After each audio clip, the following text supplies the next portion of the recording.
Now देखिए, आज हम लोग पढ़ेंगे गति का तीसरा समीकरण, जिसको हम लोग कहते हैं इंग्लिश में थर्ड इक्वेशन ऑफ मोशन।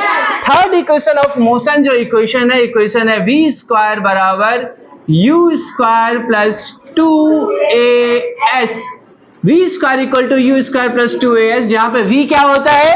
अंतिम वेग, फाइनल वेलोसिटी, u क्या है? आरंभिक वेग, इनिशियल वेलोसिटी, a क्या है? त्वरण, एक्सेलरेशन, s क्या है? तो s है हमारा दूरी या डिस्प्लेसमेंट। ठीक है, चलिए हम लोग यहां से इसको डिराइव करेंगे। ये फॉर्मूला आता कैसे है जरा याद करिए। हम लोग पढ़े त्वरण बराबर क्या होता है? v माइनस यू बटा t, वेग में परिवर्तन बटे में समय। तो a एक्सेलरेशन बराबर होता है v माइनस यू बटा t। और याद करिए, हम लोग एक इक्वेशन और पढ़े, हम लोग कहते थे दूरी बराबर क्या होता है? दूरी बराबर हम लोग क्या पढ़े? या एक काम करते हैं, यहां से t निकाले। t बराबर क्या हो जाएगा? t बराबर हो जाएगा v माइनस यू बटा a। इसको मान लीजिए इक्वेशन फर्स्ट। ठीक है, याद करिए दूरी बराबर हम लोग पढ़े, दूरी बराबर क्या होता था? दूरी बराबर होता है औसत वेग गुने समय। तो गुने में लिख लिए समय, कोई दिक्कत नहीं। औसत वेग हम लोग पढ़े, तो औसत वेग कैसे निकालेंगे? तो औसत वेग का फॉर्मूला हमारे पास क्या था? औसत वेग का फॉर्मूला होता है u प्लस वी बटे 2, आरंभिक वेग प्लस अंतिम वेग बटा 2, गुने में समय में t था तो समय में लगा दिया t। इसको मानते हैं इक्वेशन 2। अब हम लोग क्या करें? दो इक्वेशन है, पहला इक्वेशन ये, दूसरा इक्वेशन ये। दूसरी इक्वेशन में t का वैल्यू हम लोग डाल देंगे, पुट करेंगे। हम लोग कह रहे हैं कि इस इक्वेशन में t का वैल्यू कितनी? v माइनस यू बटा a। तो इस इक्वेशन में t के वैल्यू को डालते हैं, तो लिख रहे हैं पुटिंग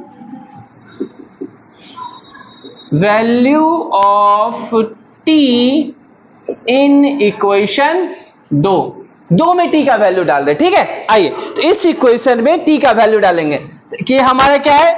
हम लोग कह रहे हैं यहां से हो जाएगा s बराबर, दूरी की निकाले, दूरी बराबर क्या हो जाएगा? u प्लस v बटा में 2 गुने t। तो t की जगह लिखेंगे v माइनस यू बटे a। तो v minus you v minus you बटे में क्या? a। आइए अब इसको गुना कर लेंगे, मल्टीप्लाई करें तो क्या हो जाएगा? u पहले v से कर ले, तो u v plus v square minus u square minus u v बटे में 2a, तो बटे में 2a। गौर से देखिए, यहाँ पे uv प्लस में है, uv माइनस में, दोनों एक दूसरे से कट जाएगा, कैंसिल हो जाएगा, तो बचेगा क्या? v square minus u square upon में 2a। तो यहां से इक्वेशन मेरे पास क्या आ गया?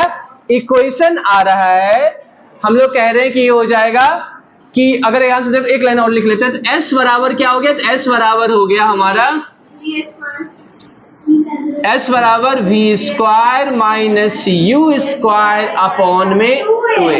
यहां से हम लोग थोड़ा क्रॉस मल्टीप्लीकेशन कर लेंगे, एक दूसरे को कोनिया कोनी गुना कर लो, तो क्या हो जाएगा? 2as बराबर v square minus u square होगा। अब देखो इसको सिर्फ हमको अरेंज कर लेना, u यहां नेगेटिव है, u को इधर लेके आ जाओ, क्या हो जाएगा?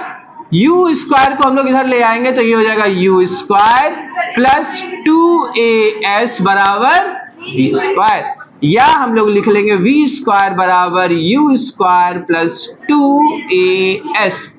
ठीक है, यही हमें डिराइव करना था। तो ये इक्वेशन इस डेरिवेशन से आता है। हम लोग पता कर रहे हैं कि इक्वेशन आया कहां से, तो इस इक्वेशन को हम लोगों ने डिराइव किया। क्या किए? त्वरण वाले से हम लोग t का वैल्यू निकाले और दूरी वाले में t की वैल्यू को डाल दिए, t की वैल्यू को डालने का सॉल्व किए तो आ गया v स्क्वायर बराबर u स्क्वायर प्लस 2a। कोई दिक्कत वाला बात? यूज क्यों करेंगे इसको? तो इसको हम लोग उपयोग करेंगे जब हमको कभी प्रश्न में फाइनल वेलोसिटी निकालना होगा, अंतिम वेग निकालना होगा, तो हम लोग निकालेंगे v स्क्वायर बराबर u square plus 2a। Clear है? ठीक है, चल बंद कर दो।